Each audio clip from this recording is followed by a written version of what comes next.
Официјално почна трката за формирање нова влада, откако Собранието вчера ја одржа конститутивната седница и председателот на СДСМ Зоран Заев и лидерот на ВМРО-ДПМН Христијан Мицковски најавуваат мнозинство од 61 пратеник. Според Заев сите опции се отворени, на слична позиција и Мицковски рокот тече.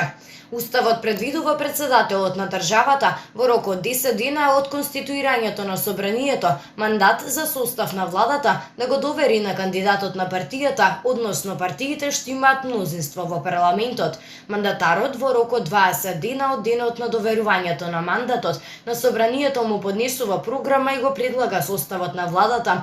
Владата на предлог на мандатарот и врз основа на програмата избира Собранието со мнозинство гласови од вкупниот број пратеници.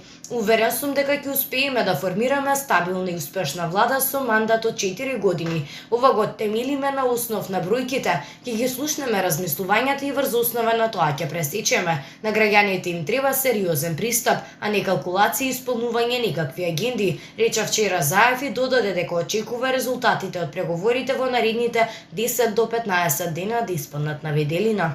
Но и лидерот на ВМРО-ДПМН Мицковски смета дека ќе формира влада поради тоа што, како што изјави вчера, неговата партија е фокусирана на преговори за ново парламентарно мнозинство.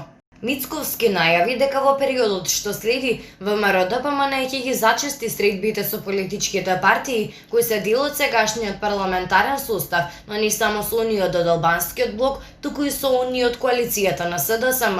Можеби и тие, рече, ќе препознаат реформската програма на ВМРО-ДПМН и ќе ја поддржат. Председателот на ВМРО-ДПМН е воедно уверен дека никој од пратеничката група за обнова на Македонија нема да ја поддржи програмата на Заев и СДСМ.